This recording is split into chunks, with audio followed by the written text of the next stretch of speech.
في خبر جديد، كشفت مصادر إعلامية أن ولي العهد المغربي الأمير مولاي الحسن وعمه الأمير مولاي رشيد ينتظر أن يحل بالعاصمة القطرية الدوحة خلال الساعات القليلة المقبلة من أجل حضور مباراة المنتخب المغربي ونظيره الكرواتي ودعم أسود الأطلس من الملعب. وتضيف ذات المصادر أن الطائرة الملكية أقلعت من مطار الرباط سلا باتجاه العاصمة القطرية، حيث ينتظر أن يحضر كل من ولي العهد الأمير مولاي الحسن وعمه الأمير مولاي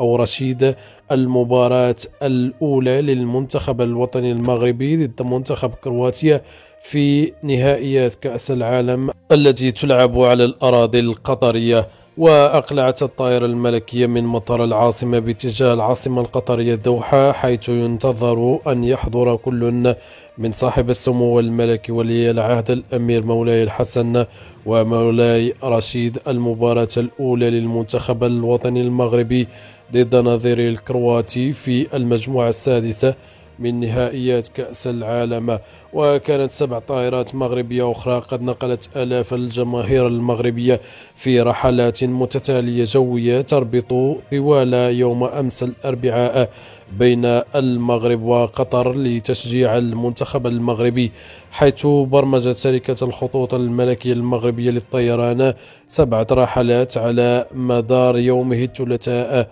تقل الجماهير المغربية صوب العاصمة القطرية الدوحة من أجل مساندة أسود الأطلس في مواجهتهم المرتقبة أمام منتخب كرواتيا صبيحة اليوم الأربعاء على أرضية ملعب البيت لحساب الجولة الأولى من دور المجموعات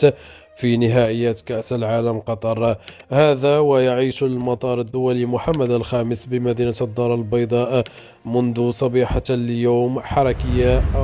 حركية غير عادية، حيث سيمتد برنامج الرحلات المباشر صوب العاصمة القطرية الدوحة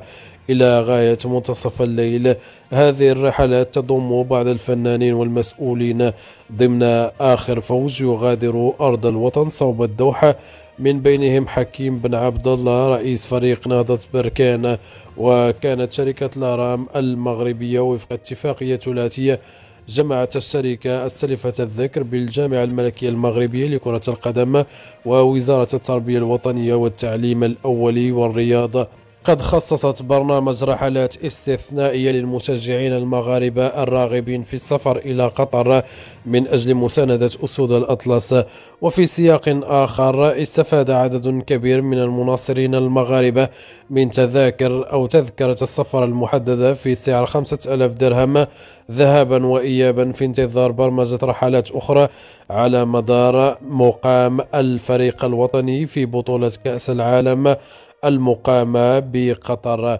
نشكركم على حسن المتابعة.